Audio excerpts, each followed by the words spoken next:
US నుంచి ఇండియాకు money transfer super easy. Remit to ఎనీతో best transfer rates, higher limits, fast and secure transfers, 24/7 customer support, instant transfer, zero tension. Download now remit to any. Hello viewers, welcome back to our channel. ప్రస్తుతం మనతో పాటు ఉన్నారు consumers affair committee chairman Mandadi Krishna Reddy గారు. సార్తో మాట్లాడదాం. నమస్తే sir. నమస్కారం అమ్మా.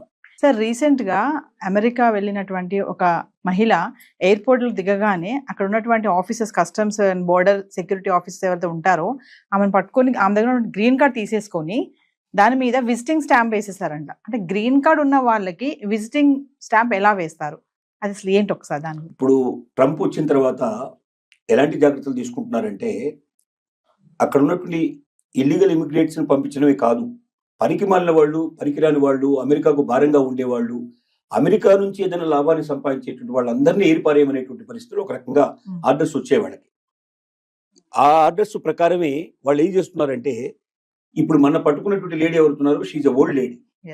తనకి ఏజ్లు, తనకు కూతురు ఎయిర్పోర్ట్ లో వెయిట్ చేస్తుంది బయట. తను వచ్చింది, దిగిన తర్వాత తను కొన్ని క్వశ్చన్స్ వేశారు వాళ్ళు. అసలు ఎందుకు ఫ్రీక్వెంట్ గా వెళ్ళి వస్తుంది ఇండియాకి? సంవత్సరంలో చాలా సార్లు వెళ్ళరవడం, ఇండియాకి వెళ్తుంది, మళ్ళీ అమెరికా వస్తుంది, మళ్ళీ ఇండియాకి వెళ్తుంది, మళ్ళీ అమెరికా వస్తుంది, ఇలా తిరుగుతుంది ఆవిడ. ఇన్నిసార్లు విజిట్ చేస్తున్నావు దేనికోసం? నువ్వు ఏమైనా బిజినెస్ చేస్తున్నావా? నువ్వు అమెరికాలో బిజినెస్ ఏమి లేవు, కానీ ఇండియాలో ఏమైనా బిజినెస్ చేస్తున్నావా? అమెరికా ఏమంటుని ఇండియాకు తీసుకెళ్లే ప్రయత్నం జరుగుతోందా? ఇలాంటివన్నీ వాళ్ళు క్వశ్చన్స్ వేశారు. ఈ క్వశ్చన్స్ లో తనకి ఇంగ్లీష్ 100% తనకు రాదు, కొంత వచ్చు కొంత రాదు. తను చెప్పిన ఆన్సర్స్ తికమక్గా ఉన్నాయి, సూట్ అవ్వట్లేదు. రెండోది ఏంటంటే, తనకు సంబంధించినటువంటి వాట్సాప్లు కానీ లేకపోతే మిగతావి కానీ వాళ్ళు కొంత వెరిఫికేషన్ చేస్తే అమెరికాలో ఏదో కొంత బిజినెస్ జరుగుతున్నట్టుగా అనిపించింది. అంటే ఇండియాలో జరుగుతున్నట్టుగా అనిపించింది. అంటే అమెరికాకు సంబంధించిన డబ్బులు ఇక్కడ ఉన్నటువంటి ఇండియన్స్ ని అందరి దగ్గర డబ్బు తీసుకొని తను అమెరికాకు వెళ్ళి, అమెరికా లోపల ఇండియాకు వెళ్ళిన తర్వాత తను అక్కడ బిజినెస్ చేస్తోంది. అంటే ఆ బిజినెస్ ఏదో అమెరికాలో చేస్తే దానివల్ల ట్యాక్సెస్ వస్తే అది అమెరికన్స్ ఎంతో మేలు జరుగుతుంది. అమెరికాలో ఉన్న డబ్బుని ఇండియాకి తీసుకెళ్లడం వల్ల ఇండియన్స్ బెనిఫిట్ అవుతారు తప్ప అమెరికన్ బెనిఫిట్ అయ్యే అవకాశాలు లేవు. కాబట్టి వాళ్ళు ఎంతసేపు ఏం చూస్తున్నారంటే, అమెరికాకు బెనిఫిట్ ఎట్లా తీసుకురావాలి, అమెరికాను అగ్రరాజ్యంగా నిలబెట్టాలి, అమెరికా ప్రపంచాన్ని డామినేట్ చేసి రావాలి. ఇప్పుడే ట్రంప్ చెప్పే విధానం ఇదే. అమెరికన్స్ ఇంత ముందుకున్న గ్రేట్ అయిపోవాలి, ఇంతకన్నా చాలా బిగించాలి, ఇప్పుడు ప్రపంచం మీద అంతా ఆధిపత్యం చెలాయించాలి.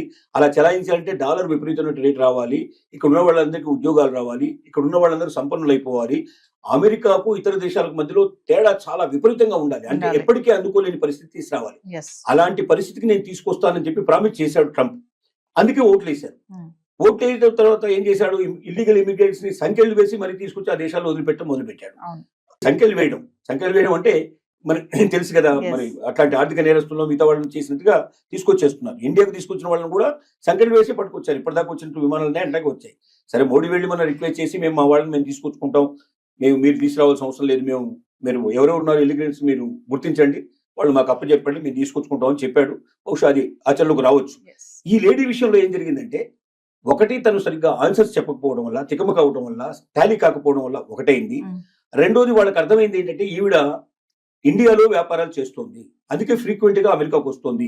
అమెరికాలో ఉన్న డబ్బుని ఏదో రకంగా ఇండియాకు వెళ్ళేట్టు చేసి, ఇండియాలో దాని ద్వారా వ్యాపారాలు చేసి ఇండియాకు లబ్ధి చేసేట్టుగా చేస్తుంది తప్ప అమెరికాకు లాస్ చేస్తుంది. అమెరికాకు దీనివల్ల ఏ రకమైన ఉపయోగం లేదు, పైపెచ్చు నష్టం వస్తున్నట్టుగా వాళ్ళకి అనుమానాలు వచ్చాయి.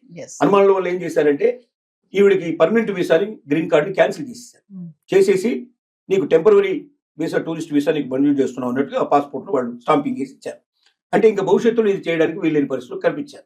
అంటే దీని అర్థం ఏమిటంటే, ఇది ఈవిడకు ఒక్కదానికే కాదు, ప్రపంచంలో అందరికీ దీని ద్వారా ఒక సందేశం పంపించారు.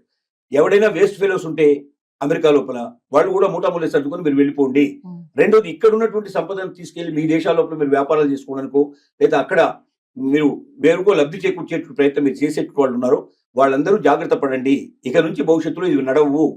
ఇది ఫస్ట్ కేసు కాదు, అంటే ఇది కేసు ఒకటే కేసు కాదు, ఇంకా భవిష్యత్తులో 100 కేసులు 1000 కేసులు జరిగే అవకాశాలు ఉన్నాయి అని అందరికీ హెచ్చరిక పంపించడానికి దీన్ని ఒక ఉదాహరణగా చేశారు. ఇప్పుడు దీనివల్ల మిగతా వాళ్ళందరూ సర్దుకునే పరిస్థితి స్టార్ట్ అయింది, అలర్ట్ గా అవుతారు. అది ఇంకోటి, భాష సరిగ్గా రానటువంటి వాళ్ళు ఖచ్చితంగా ఇంకొకరు భాష వచ్చిన వాళ్ళ వెంటనే ఇద్దరు కలిసి రావాలి తప్ప ఒక్కరే ఒంటరిగా ప్రయాణం చేయడం వల్ల కూడా డేంజర్ అయ్యే పరిస్థితి ఉంది. రేపొద్దున అసలు ఏమీ లేని వాళ్ళు కూడా, ఏదో వాళ్ళ పిల్లల్ని చూడడానికి వెళ్ళిన వాళ్ళు కూడా సరిగ్గా ఆన్సర్ చెప్పకపోతే, గతంలో వీళ్ళకి సాయంగా వాళ్ళే ఇచ్చేవాళ్ళు. ఎవరన్నా భాష తెలిసిన వాళ్ళని, లాంగ్వేజ్ ఎవరైతే చేస్తారో దుబాసీలు అంటారో వాళ్ళని వీళ్ళని పెట్టేవాడు, పెట్టి వీళ్ళకి సాయం చేసేవాడు. ఇక నుంచి సాయం చేయరు వీళ్ళు, ఎందుకంటే వీలైనంత వరకు అమెరికాకు వచ్చే వాళ్ళని తగ్గించాలనుకుంటున్నారు, పెంచాలనుకోవటం లేదు. టూరిస్ట్ వీసా కింద వచ్చిపోతే వాళ్ళకి అభ్యంతరం లేదు, వచ్చి 1 నెల 2 నెలలు మ్యాక్సిమం 6 months టైం ఇస్తారు. 6 months లో మీరు అమెరికా అంతా తిరగండి, డబ్బంతా ఖర్చు పెట్టండి, మాకు బాగా వచ్చేది చేయండి, మాకు ట్యాక్సీలు వచ్చేది చేయండి, మా వాళ్ళకి ఇక్కడ అమ్మకాలు జరిగేటట్టు చేయండి, మావి కొనుక్కుపోండి. కానీ మీరు ఉన్నవి మా దగ్గర అమ్మడానికో లేకపోతే మా డబ్బును దోచుకుపోవడానికో మా ట్యాక్సెస్ని తగ్గించడానికో మేము ఇక్కడ సిద్ధంగా లేవు. కాబట్టి ప్రపంచ ప్రజలారా జాగ్రత్త పడండి. అమెరికా ఇక ఇలాంటివన్నీ సహించదు, ఇల్లీగల్ ఇమిగ్రెంట్స్ రానివ్వదు, పనికిరాని వేస్ట్ ఫెలోస్ కూడా వద్దు, పర్మనెంట్ వీసాలు కూడా మేము రద్దు చేస్తాం, గ్రీన్ కార్డులు కూడా రద్దు చేస్తాం.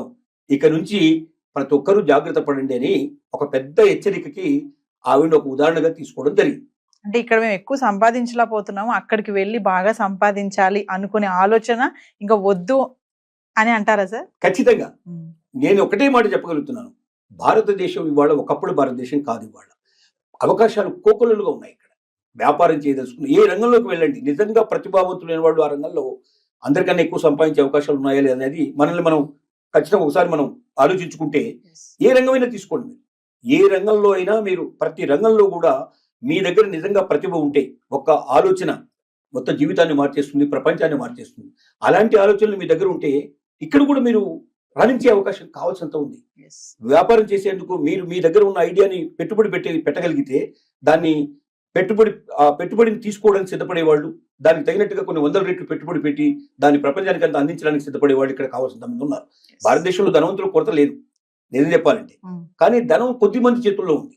మొత్తం దేశంలో సంపద అంతా కూడా 10% దగ్గర ఉంటే 90% దగ్గర డబ్బు తక్కువ ఉండేటువంటి పరిస్థితి ఏర్పడింది. కాబట్టి ఈ 10%లో ఉండేటువంటి వాళ్ళు కూడా కోకోలుగా వాళ్ళు పెట్టుబడి పెట్టడానికి సిద్ధంగా ఉన్నారు. మీ దగ్గర ఐడియా ఉందా, మీ దగ్గర క్యాపబిలిటీ ఉందా, ఉంటే బయటికి రండి. ఇక్కడే లేని వాళ్ళు అక్కడ పోయి ఏం చేస్తారు? కాబట్టి ఒకప్పుడు అంటే ఇండియాలో అవకాశాలు లేదు కాబట్టి మీరు అమెరికాను వెతుక్కుంటూ వెళ్ళారు. ఇవాళ అవకాశాలు ఇండియాలో ఉన్నాయి. లేదని ఎవరంటే నాకు జాబ్ దొరకటం లేదు, నాకు పని దొరకటం లేదు అంటే వాడంత సోమరిపోతు ఇంకోటి లేనట్టు మాట. ఎందుకంటే రోజు మీరు చూడండి, పేపర్ తీయండి ఒకసారి, పేపర్లు తీస్తే కొన్ని వేల జాబ్స్ కనపడతాయి. కానీ మన వాళ్ళు వెతికేది ఏమిటంటే వైట్ కలర్ జాబ్ కావాలి, కష్టపడకుండా సంపాదించాలి, నేను ఎప్పుడు ఏసీలో కూర్చోవాలి, కార్లలో తిరగాలి, ఇలాంటి కోరికలు ఉండేవాడు కష్టం.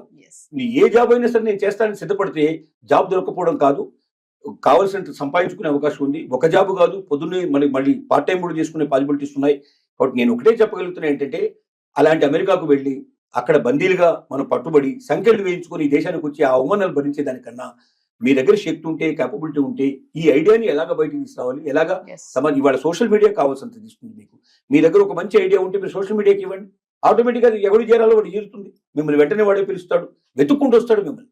కాబట్టి ప్రతిభావంతులారా, మీ ప్రతిభని వేరే దేశాలకు అమ్మడానికి ప్రయత్నం చేయకండి, మన దేశంలోనే మీరు తీసుకొని మీరు రాణించండి, మీరు దాని ద్వారా మన దేశానికి సేవ చేయండి అని చెప్పి మరొకసారి విజ్ఞప్తి చేయాల్సి వస్తుంది. అంటే సార్ ఒక విషయం ఫైనల్ గా చెప్పండి సార్, గ్రీన్ కార్డ్ హోల్డర్స్ ఎవరైతే ఉన్నారో వాళ్ళందరూ కూడా జాగ్రత్తగా ఉండాలి, లేదంటే వాళ్ళ వీసా కూడా రద్దు అయిపోయే ఛాన్సెస్ ఉంది, గ్రీన్ కార్డ్ కూడా పోవచ్చు. ఎంత క్లియర్ గా చెప్పాడంటే, గ్రీన్ కార్డు ఉన్న వాళ్ళ పిల్లలు కూడా అమెరికన్స్ కాదని చెప్పేశాడు. ఇంకా దాని అర్థం ఏంటి? గ్రీన్ కార్డ్ అనేది ఒక పత్రం మాత్రమే, ఒక పేపర్ మాత్రమే. అంటే నువ్వు అక్కడ జాబ్ చేస్తున్నావు, నీకు ఒకవేళ ఆ జాబ్ ఆల్రెడీ నీకు పద్ధతి ప్రకారం వచ్చి ఉంటే ఆ జాబ్ చేసుకోవడం నీకు పనికి వస్తుంది. కానీ నువ్వు పర్మనెంట్ రెసిడెన్స్ రాకుండా, పర్మనెంట్ రెసిడెంట్ అనేది మళ్ళీ వేరే, పర్మనెంట్ రెసిడెన్సీ నీకు రాకుండా, నువ్వు రెసిడెంట్ కాకుండా అక్కడ నీకు అమెరికా లోపల అమెరికా పౌరసత్వం నీకు లేదు. అమెరికా పౌరసత్వం అంటే గ్రీన్ కార్డు యొక్క వాల్యూ ఎంత? తాత్కాలికమైంది తప్ప ఏం లేదు. అంటే L1 వీసా లాంటిది ఒక రకంగా చెప్పాలంటే గ్రీన్ కార్డు కూడా. L1 వీసా 3 ఏళ్ళు పనిచేస్తే గ్రీన్ కార్డు ఒక 5 ఏళ్ళు పనిచేస్తుంది, 10 ఏళ్ళు పనిచేస్తుంది, లేదా వాడికి ఎప్పుడు కోపం వస్తే అప్పుడు పంపించేస్తాడు. కాబట్టి గ్రీన్ కార్డు ఉన్నంత మాత్రంలో నేను అమెరికన్ని, ఇంకా నాకు ఏ రకమైనటువంటి ఆపద లేదు, నేను లైఫ్ లాంగ్ ఇక్కడే ఉంటానని ఎవరన్నా కళ్ళు కంటే ఆ కళలు కళ్ళని చెప్పి నిరూపించడానికే మన ఆ లేడీ ఉదంతం అనేది ఒక రకంగా చెప్పుకోవచ్చు. థ్యాంక్ యూ అండి, నమస్కారం.